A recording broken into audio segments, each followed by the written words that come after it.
आपल्याला माहितीच आहे, भारत निवडणूक आयोगाने परवा 16 तारखेला आदर्श आचारसंहिताने निवडणुकीची सूचना प्रसिद्ध केलेली आहे। या सूचनेप्रमाणे राज्यामध्ये महाराष्ट्रामध्ये 5 टप्प्यामध्ये मतदान घेतलं जाणार आहे। आपला जिल्हा हा 5व्या टप्प्यामध्ये असणार आहे। या 5व्या टप्प्यामध्ये निवडणुकीची अधिसूचना 26 एप्रिल 2024 रोजी निघणार आहे। या अधिसूचनेनुसार नामनिर्देशन पत्र सादर करण्याचा अंतिम दिनांक 3 मे असणार आहे। नामनिर्देशन पत्राची छाननी 4 मेला होणार आहे। उमेदवारी अर्ज मागे घेण्याचा अंतिम मुदत 6 मे आहे।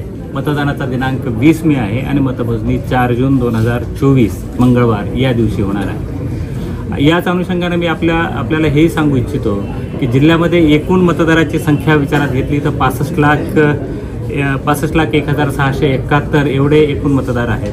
त्यामध्ये 35,06,082 एवढे पुरुष मतदार आहेत आणि 29,94,315 एवढ्या महिला मतदार आहेत आणि 1,274 हे ट्रान्सजेंडर इतके मतदार आहेत। जिल्ह्यामध्ये 6,592 मतदान केंद्र असणार आहे आणि साधारणपणे 42,000 कर्मचाऱ्यांची आवश्यकता असणार आहे। या सगळ्या प्रक्रियेमध्ये उमेदवारांना त्यांच्या ज्या परवानगी दिल्या जाणार आहेत त्या 1 विंडो पद्धतीने दिल्या जाणार आहेत। त्यांची सगळे जे ॲप्लिकेशन्स IT ॲप्लिकेशन्स आहेत, C-विजिल असेल, एनकोर असेल, वोटर हेल्पलाईन असेल, या सगळ्या रोल आऊट केल्या गेलेल्या आहेत। या माध्यमातून उमेदवारांनाही निवडणुकीच्या संदर्भातल्या सगळ्या परवानगी वेळेत आणि अगदी तातडीने देण्याच्या संदर्भातला आमचा जिल्हा प्रशासनाचा प्रयत्न असणार आहे। त्यासोबत इलेक्शनच्या कामाच्या संदर्भामध्ये जे उपस्थित असणारे इलेक्शनवर काम करणारे जे कर्मचारी, अधिकारी, कर्मचारी आहेत त्यांच्या सगळ्यांच्या पोस्टल बॅलेट पेपर च्या आधारे किंवा EDCच्या आधारे आम्ही त्यांचंही मतदान जास्तीत जास्त करण्याचा प्रयत्न करणार आहोत। त्यामध्ये पोलीस अधिकारी किंवा पोलीस कर्मचारी आहेत त्यांचाही समावेश असणार आहे, वाहन चालकांचा समावेश असणार आहे। एकत्रितपणानं विचार केला तर या जिल्ह्यामध्ये जी सगळी निवडणुकीची यंत्रणा आहे ती सगळी निवडणुकीच्या दृष्टिकोनातून सज्ज झालेली आहे। आदर्श आचारसंहितेची अंमलबजावणी सगळ्या जिल्ह्यामध्ये सुरू झालेली आहे। साधारणपणाने प्रत्येक महानगरपालिकेमध्ये बॅनर, पोस्टर वगैरे काढण्याची सध्या परिस्थितीमध्ये कारवाई चालू आहे।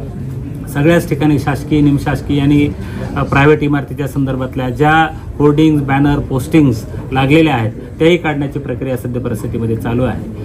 निवडणूक आदर्श आचारसंहितेच्या संदर्भाची प्रभावी अंमलबजावणी करण्यासाठी राजकीय पक्षांची बैठक घेतलेली आहे। आजही सर्व माध्यम प्रतिनिधींना आम्ही आमंत्रित केलं होतं आणि त्यांच्या माध्यमातून सर्व जनतेपर्यंत या निवडणुकीचा कार्यक्रम पोहोचवा असं आम्ही त्यांना आवाहन केलेलं आहे आणि आपल्याकडून ते निश्चितपणे केलं जाणार आहे अशी मी अपेक्षा व्यक्त करतो। धन्यवाद। सर, यावेळी प्रथमच ॲप नवीन नोंदणी जी आहे ती कधीपर्यंत करायची? नवीन नोंदणीच्या संदर्भामध्ये भारत निवडणूक आयोगाकडच्या सूचना अत्यंत स्पष्ट आहेत। जे फॉर्म्स किंवा ॲप्लिकेशन फॉर्म्स निवडणूक आदर्श आचारसंहिता लागण्याच्या किंवा निवडणुकीची घोषणा करण्याच्या पूर्वी प्राप्त झालेल्या आहेत त्या रेग्युलर पद्धतीने करता येऊ शकतील। आदर्श आचारसंहिता अंमलात आल्याच्या नंतर फॉर्म नंबर 7 जो वगळणीचा आहे तो प्रोसेस करण्यात येणार नाही, मात्र ॲडिशनचा जो फॉर्म आहे तो प्रोसेस केला जाणार आहे आणि सगळी जी माहिती आहे ते ASD लिस्टमध्ये त्याचा समावेश केला जाणार आहे। धन्यवाद। सर, यादीमध्ये आमचं नाव आहे की नाही असं काय हेल्पलाईन चालू आहे? वोटर हेल्पलाईन निश्चितपणानं चालू आहे। ते आपल्याला त्या ॲपच्या माध्यमातून त्याची माहिती निश्चितपणाने घेता येऊ शकेल आणि त्या ॲप्लिकेशनचा वापर आपण केला तर आपल्याला आपलं मतदान केंद्र कुठं लोकेट केलेलं आहे त्याचंही आपल्याला माहिती मिळणार आहे। सर, एक उमेदवार किती खर्च करू शकतं?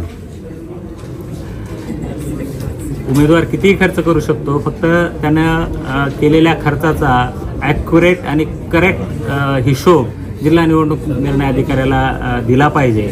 खर्च करण्याची कमाल मर्यादा 95 लाख आहे लोकसभेसाठी, मात्र उमेदवारांना किती खर्च करायचा तो त्याचा वैयक्तिक अधिकार आहे। सर, हा वर्षी जे संपूर्ण राज्यामध्ये मराठा आरक्षणाचं किंवा OBC आरक्षणाचं अशा विविध संघटनांचे मोर्चे आंदोलन सुरू झाली होती।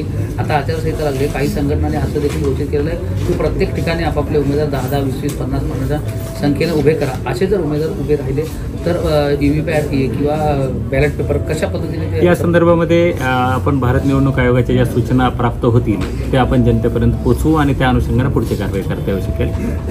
सर, विशेष करून महिला आणि दिव्यांग हा पहिल्यांदा मला वाटतं त्याच्या संदर्भात जिल्ह्यामध्ये 6,592 मतदान केंद्र आहेत, मात्र या सगळ्या मतदान केंद्रावर मागच्या निवडणुकीचा माहिती घेतली असता होणारं मतदानाचं प्रमाण किंवा टक्केवारी जी आहे ते कमी होते जिल्ह्यामध्ये ही वाढावी याच्यासाठी स्वीपच्या माध्यमातून सगळ्या मतदान अधिकारी कर्मचाऱ्यांच्या मार्फत मतदार जागृतीचे कार्यक्रम आपण हाती घेतलेले आहोत. राजकीय पक्षांनाही आपण त्यांना आवाहन केलेलं आहे. आपल्या माध्यमातूनही सगळ्या मतदारांना माझं आव्हान हेच असणार आहे की पूर्ण हा अत्यंत पवित्र असा आपल्याला अधिकार प्राप्त झालेला आहे आणि या अधिकाराची आपण अंमलबजावणी केली आहे आणि आपण स्वतःसाठी किमान 70 ते 75% आसपास मतदान होईल असं आपण निश्चितपणानं, खरं तर 100% मतदान झालं पाहिजे असं मी म्हणणार नाही. 75% का हा पुढचा येऊ शकेल, परंतु मॅक्झिमम मतदारांनी मतदान केंद्रावर यावं आणि मतदानाचा आपला पवित्र हक्क बजावावा असं मी आपल्याला नाही सर, आमचा प्रश्न वेगळा होता, वेगळंच केलं. होम डिलिव्हरीची सुविधा यावेळेला वोटिंगची सुविधा यावेळेला भारत निवडणूक आयोगानं केलेली आहे. त्याच्या संदर्भातले यथावकाश गाईडलाईन प्राप्तही झालेल्या आहेत. त्याची असेसमेंट केलं जाईल किती मतदार अशा वोटिंगचा लाभ घ्यायचा आहे आणि त्याप्रमाणे वोटिंगच्या टीम तयार करून त्यांच्याकडून होम वोटिंग. सर आमचा प्रश्न वेगळा होता. नाही, आयटीचे पथक पूर्ण वेळ काम करणार आहेत. मागच्या इलेक्शनला आयटीचे पथक होते, परंतु यामध्ये ज्या सुधारणा झालेल्या आहेत, सी विजिलमध्ये सुधारणा आहे, एनकोरमध्ये सुधारणा आहे, वोटर हेल्पलाईनमध्ये सुधारणा आहे आणि एक्सपेंडिचर ESMS मध्ये पण सुधारणा झालेली आहे. ते ॲप ऑलरेडी रोल आउट झालेले आहे. सर पोलिंग बूथ महिला चालवणार, पोलिंग बूथ युवा चालवणार, हा माझा प्रश्न होता. हो. एक नाविन्यपूर्ण बाब म्हणून जिल्ह्यामध्ये ज्या महिलांच्या मार्फत चालवले जाणारे पोलिंग बूथ आहेत, पोलिंग स्टेशन्स आहेत, त्याची संख्या आपण वाढवलेली आहे. युवा मतदाराच्या मार्फत चालवलं जाणारे एक प्रातिनिधिक स्वरूपामध्ये एक मतदान केंद्र आपण स्थापन करतो. त्याशिवाय पूर्णतः दिव्यांगांनी चालवलेलं मतदान केंद्रही जिल्ह्यामध्ये आपण स्थापन करतो. प्रत्येक मतदार संघामध्ये असेंब्ली सेगमेंटमध्ये एक अशा पद्धतीने आपण स्थापन करतो.